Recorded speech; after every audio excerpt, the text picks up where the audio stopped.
नमस्कार, बहुत बहुत स्वागत है आपका। आप देख रहे हैं यो स्टॉक्स। मैं हूं आपके साथ प्रशांत पांडे और मेरे साथ हैं मेरे सहयोगी विश्व मोहन। और विश्व मोहन, आप देखिए आपके आसपास इस वक्त क्रिसमस जो है उसका संसार सजा हुआ है। क्रिसमस यानी गिफ्ट, क्रिसमस यानी सैंटा, क्रिसमस मने छुट्टियां। बिल्कुल। और ये 12 दिनों का जो क्रिसमस टाइड की भी शुरुआत हो जाती है। हालांकि हमारे बाजार में उस तरह की छुट्टी नहीं होती है, हमें तो 31 और 1 जनवरी को भी काम करना पड़ता है। लेकिन दुनिया भर के आप ग्लोबल मार्केट देखें तो 12 दिनों की लंबी छुट्टी कई कई बाजारों में होती है, कहीं हफ्ते भर की छुट्टी होती है। तो एक छुट्टियों का पूरा सीजन शुरू हो जाता है ये जो नए साल में, और पता लगाना बहुत मुश्किल होता है कि कौन से बाजार किस दिन बंद है। बिल्कुल, और ये अहम बात है क्योंकि जैसा विश्व मोहन बता रहे थे कि किस तरह से पूरी दुनिया में क्रिसमस की धूम नजर आती है। और हमारे लिए तो बचपन में बड़ा दिन, मतलब यहाँ से हमारी भी लंबी छुट्टियां होती थी, वो मैं मिस जरूर करता हूँ। तो चलिए, क्रिसमस की तमाम झलकियां भी हम आपको आगे कल तक दिखाएंगे, लेकिन फिलहाल शो पर आते हैं। यो स्टॉक्स में आप अपने सवाल हम तक फटाफट से पहुंचाइए।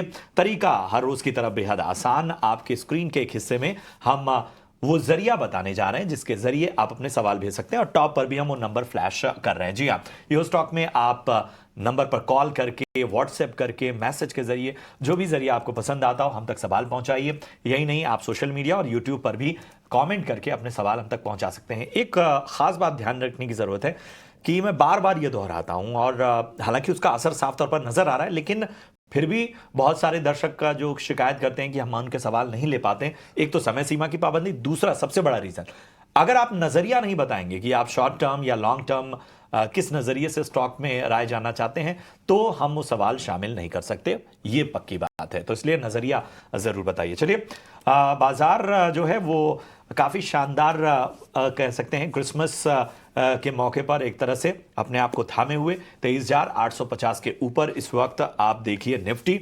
लेकिन बैंक निफ्टी जो है वो हल्की कमजोरी इस वक्त 51,250 के पास इस वक्त बैंक निफ्टी, यानी 51,300 के नीचे आ चुका है। हालांकि आज बाजार को जो सपोर्ट है वो ऑटो, एनर्जी और आईटी से सपोर्ट मिल रहा है। चलिए, मार्केट पर तो बात हो गई, और सीधा अपने गेस्ट को शामिल करते हैं। फिनवर्सिफाई से ध्वनि पटेल और चॉइस इक्विटी ब्रोकिंग से कुणाल परार हमारे साथ जुड़ चुके हैं। आप दोनों को सबसे पहले क्रिसमस की ढेर सारी शुभकामनाएं। जाहिर सी बात है कि बाजार कम से कम अपने आप को थामे हुए हैं। ध्वनि जी, लग नहीं रहा था कि ये खासतौर पे निफ्टी में इस तरह का मोमेंटम नजर आ सकता है, लेकिन चलिए, कम से कम बेहतर अभी फिलहाल मोमेंटम। अब जाहिर सी बात है कल छुट्टी, आने वाले दिनों में जब बाजार को देखेंगे तो क्या रणनीति रखनी चाहिए, और आज के दिन बाजार में किस रेंज में रह सकते हैं, आपको क्या अनुमान लगता है? गुड मॉर्निंग प्रशांत जी, बाकी सबको भी मेरी तरफ से वेरी गुड मॉर्निंग, और क्रिसमस की सबको ढेर सारी शुभकामनाएं।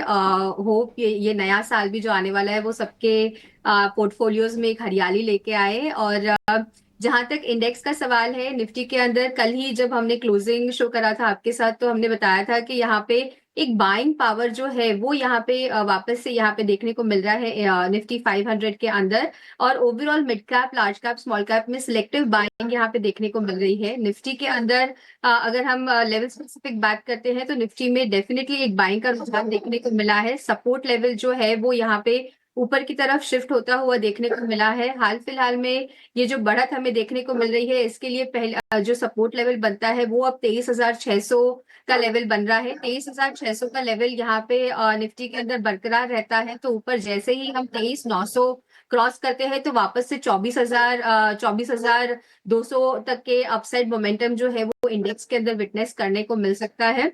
हालांकि बैंक निफ्टी के अंदर हल्की सी यहाँ पे गिरावट देखने को मिल रही है, बट ओवरऑल मोमेंटम यहाँ पर भी जो है वो पॉजिटिव साइड का बना हुआ है। बैंक निफ्टी में नीचे सपोर्ट लेवल जो है वो यहाँ पे 51,000 के लेवल्स के पास काफी स्ट्रांगली देखने को मिल रहा है।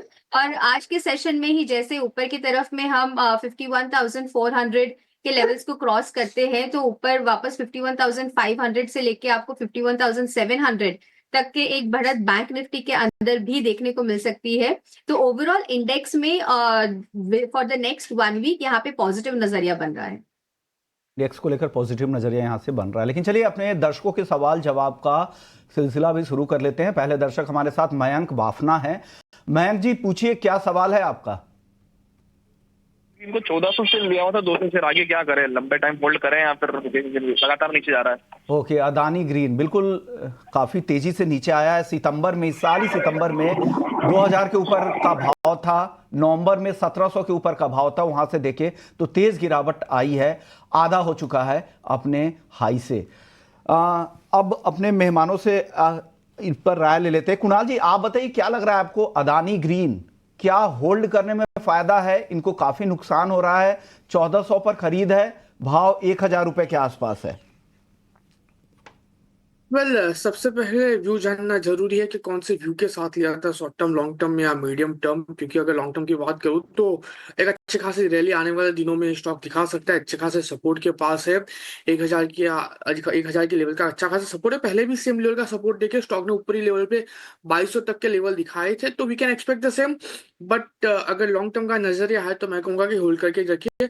अगर स्टॉक 1000 के नीचे सस्टेन होता है तो लाइकली चांसेस है कि यहाँ से फर्दर गिरावट देखने को मिल सकती है, जो 800 तक की हो सकती है। तो लॉन्ग टर्म का नजरिया है, होल्ड करके रखिए। शॉर्ट टर्म का है तो जैसे 1000 के नीचे सस्टेन होता है, क्लोज देता है, निकल जाइए। 800 पे वापस खरीदने का मौका आपको ये स्टॉक देगा। ओके, तो ये वापस से आपको खरीदने का यहाँ पर मौका मिलेगा, और अगर लंबी अवधि का नजरिया है तो आप यहाँ पर होल्ड कर सकते हैं। अगले दर्शक हमारे साथ अवनीश यादव है। अवनीश जी का कॉल तो ड्रॉप हो गया है, लेकिन सवाल ले लेते हैं। सवाल यस बैंक पर हैं, 5000 शेयर है, 29 रुपए के भाव पर। यानी अभी अगर करेंट भाव देखें तो इनको नुकसान हो रहा है, 20 के भी नीचे ये स्टॉक है काफी। ध्वनि जी, आप बताइए यस बैंक पर आपकी राय क्या है? कंसोलिडेशन का जो पीरियड होता है यस बैंक का काफी लंबा चलता है, उसके बाद फिर एक ब्रेकआउट, फिर अच्छी रैली दिखती है। क्या इनको होल्ड करना चाहिए और कब तक होल्ड करना पड़ेगा इनको भाव मिलने में? जी बिल्कुल विश्व मोहन जी, यहाँ पे अगर हम देख रहे हैं तो इनकी खरीदारी जो है वो काफी समय से यहाँ पे इन्होंने ये खरीद के रखा होगा। क्योंकि हाल फिलहाल में अगर हम देखें तो करीब इस साल की शुरुआत में हमें ये जिनकी खरीद का भाव है वो देखने को मिला था, और उसके बाद स्टॉक के अंदर जो है वो एक डाउनवर्ड ट्रेंड ही कंटिन्यू होता हुआ देखने को मिला है। अभी फिलहाल जिस लेवल पे स्टॉक ट्रेड कर रहा है, यहाँ से भी गिरावट जो है वो यहाँ पे और गहराती हुई देखने को मिल सकती है। नीचे की तरफ में जो लेवल अब नेक्स्ट सपोर्ट लेवल की तरह काम करेगा वो 18 रुपए का लेवल है, तो यहाँ से फर्दर 18 रुपए के लेवल तक इसके अंदर गिरावट हावी हो सकती है। तो मेरी इनसे यही सलाह रहेगी कि काफी सारे दूसरे बैंकिंग काउंटर्स है जिनके अंदर मोमेंटम जो है वो आपको अच्छा देखने को मिल सकता है। आपका कैपिटल जो है वो लंबे समय तक उसके अंदर फंसा नहीं रहेगा, तो यस बैंक से एग्जिट कर ले और दूसरे काउंटर्स को चेक करें। ठीक है, तो यस बैंक से एग्जिट करें और दूसरे काउंटर को चेक करें। तो दूसरा काउंटर भी बता दीजिए, यस बैंक से निकलकर जाएं कहाँ? जी बिल्कुल, यहाँ पे यस बैंक से निकलने के बाद आपका जो भी यहाँ पे निवेश है वो आप बैंक ऑफ बड़ौदा की तरफ कर सकते हैं। बैंक ऑफ बड़ौदा में अगर आप देखें तो स्टॉक के अंदर सपोर्ट लेवल जो है वो काफी स्ट्रांगली बना हुआ है 235 के लेवल के पास, और वहां से बार बार हमें एक सपोर्ट का टेस्ट करके रिबाउंड देखने को मिल रहा है। तो बैंक ऑफ बड़ौदा में आप यहाँ पे निवेश कर सकते हैं। ऊपर की तरफ जैसे ही 270 का लेवल इसके अंदर क्रॉस होता है तो वापस से 290 तक का एक बाइंग मोमेंटम है वो कंटिन्यू होता हुआ देखने को मिल सकता है। स्टॉप लॉस जैसे कि मैंने कहा नीचे 230 के लेवल्स के पास एक स्ट्रॉन्ग सपोर्ट लेवल बना हुआ है, तो उसी के पास स्टॉप लॉस रखें। तो ये है राय, यस बैंक से निकलकर बैंक ऑफ बड़ौदा आपके लिए बेहतर पिक हो सकती है। इब्राहिम हमारे साथ जुड़ चुके हैं। गुड मॉर्निंग इब्राहिम, बताइए किस स्टॉक पे आपका सवाल है? सर मेरा एनबीसीसी में सवाल है, 5000 क्वांटिटी है, एवरेज बाइंग 133.66 थी। ठीक है, शॉर्ट टर्म या लॉन्ग टर्म? लॉन्ग टर्म भी हो सर। चलिए कुणाल, मैं आपके पास आना चाहूंगा। एनबीसीसी इन्होंने 133 रुपए के आसपास की खरीदारी की हुई है, 5000 शेयर इनके पास हैं। लंबी अवधि का नजरिया लेकर चल रहे हैं, हालांकि इनके भाव से तो काफी नीचे है स्टॉक का। बताइए क्या रणनीति रखनी चाहिए? रणनीति होल्ड करके रखने की ही सलाह है। ऑलरेडी कहा है कि लॉन्ग टर्म के लिए है, तो मैं कहूँगा होल्ड करके रखिए। जिस हिसाब से प्रेजेंट गवर्नमेंट वर्क कर रही है हाउस अफोर्डेबल हाउसिंग को लेके, आई थिंक आने वाले दिनों में और भी अच्छी खासी मोमेंटम हमें इसके बेस पे एनबीसीसी में देखने को मिल सकती है। 9365 के अराउंड होल्ड करके चलिए। मैं कहूँगा कि आप यहाँ पे एक बार एवरेज करके भी चल सकते हो। ऊपरी लेवल पे 106 का एक इंटरमीडिएट रेजिस्टेंस है, वो जैसे ही ब्रेक होगा 130 140 तो आपको देखने को मिल सकता है। लेकिन अगर लॉन्ग टर्म की बात करें तो 180 180 तक के भी लेवल ये स्टॉक आने वाले दिनों में हमें दिखाने के लिए रेडी हो जाएगा। सो आप होल्ड करके रखिए और यहाँ प्रेजेंट लेवल पे एवरेज करके भी चल सकते हैं। ठीक है, तो होल्ड करने की सलाह यहां पर आपको मिलती हुई और आगे जो है वो बेहतर संकेत नजर आ सकते हैं। चलिए बढ़ते हैं और आज का ऑप्शन जाने का वक्त हो गया है।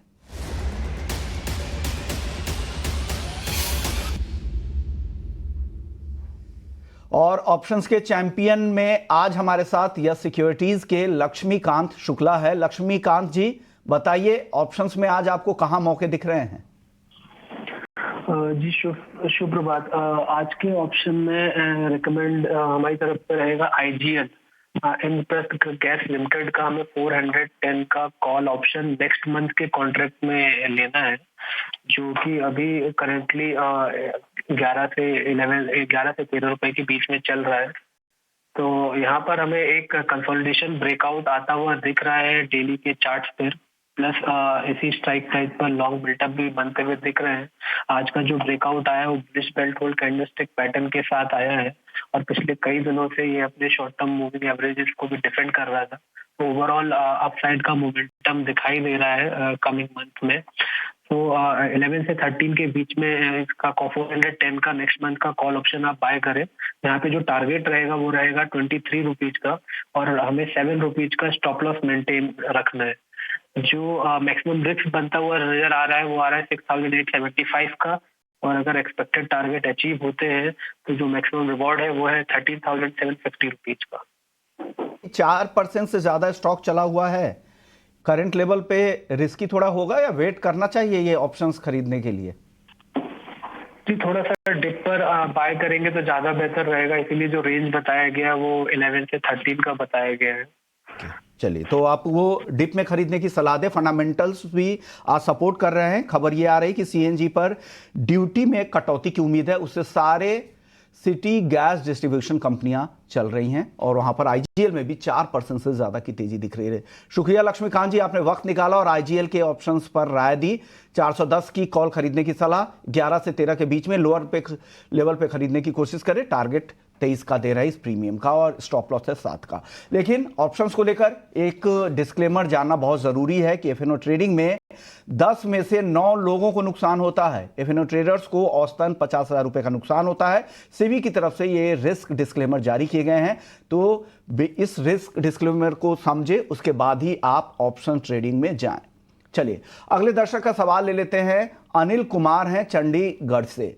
अनिल जी पूछिए, क्या सवाल है आपके पास? जी नमस्कार जी। नमस्कार सर, मेरे पास पीएनसी इंफ्रा के हैं 500 share at the rate of 345 and ITI के हैं 500 शेयर 308 के प्राइस पे। 300 आईडीबीआई लॉन्ग टर्म का ITI sir, ITI. Okay okay, चलिए पीएनसी इंफ्रा पे धोनी जी का राय ले लेते हैं। पीएनसी इंफ्रा आपको कैसा दिख रहा है? यहां से इनको अभी नुकसान हो रहा है क्योंकि खरीद भाव 345 का है और मौजूदा भाव 300 के आसपास का है। धोनी जी क्या करना चाहिए, वेट करना चाहिए इनको?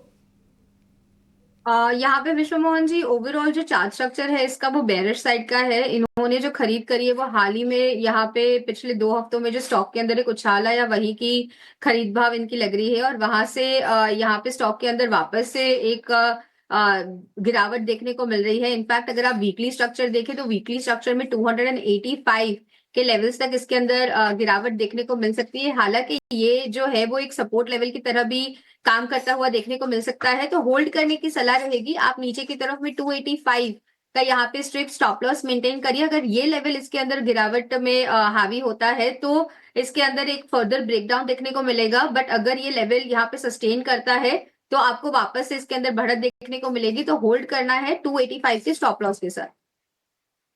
तो होल्ड करना है 285 का स्टॉप लॉस, यहां पर विशेष रूप से ध्यान दीजिए। अमित यादव साहब का सवाल लेते हैं और ये व्हाट्सएप के जरिए हमारे पास आया है। ओएनजीसी पर राय जानना चाहते हैं। 200 शेयर इनके पास हैं और इनका खरीद भाव है 212 रुपए। तो इनके भाव से ऊपर स्टॉक और इनको मुनाफा यहां पर होता हुआ हमने देखा कि ऑयल मार्केटिंग कंपनियों में काफ़ी तार चढ़ाव के बाद पिछले दिनों एक मोमेंटम नज़र आया था। खबरों के दम पे भी बहुत सारा एक्शन देखने को मिला था। चूंकि इनका 212 का खरीद भाव है, तो कुणाल बताइए क्या करना चाहिए, आगे क्या रणनीति रखनी चाहिए? वेल 212 के अराउंड की खरीद भाव है, आई थिंक बहुत पहले के लिए हुए है और स्टॉक ने ऊपरी लेवल पे 340 तक का भी हाई बनाया है। मुझे लग रहा है कि आई थिंक ये लॉन्ग टर्म के लिए ही होनी चाहिए, व्यू होल्ड करके चलने का ही बन रहा है। स्टॉक अच्छी डिविडेंड पेइंग कंपनी भी है, आप होल्ड करके चलिए। मिन टाइम में स्टॉक 265 है और वो ब्रेक करेगा तो अगेन 300 तक के लेवल आपको ये दिखाएगा। सो ओवरऑल होल्ड करके चलने की ही सलाह है। इतना ही नहीं, एवरेज करने की तो ऐसी कोई बात नहीं है, लेकिन लॉन्ग टर्म का नजरिया है तो आप वापस यहाँ पे ऐड करके पोजीशन चल सकते हो। तो ये सलाह ओएनजीसी को लेकर आ रही है। चलिए अगले दर्शक का सवाल ले लेते हैं। यूट्यूब के जरिए इन्होंने सवाल भेजे हैं, रिजवान अहमद है। इनका सवाल है, मझगांव डॉक पर 59 शेयर इन्होंने खरीद रखे हैं 5,280 रुपए के भाव पर और अब भाव आ चुका है 4,700 रुपए के करीब। धोनी जी, क्या करना चाहिए? इनको होल्ड करना चाहिए क्या मझगांव डॉक?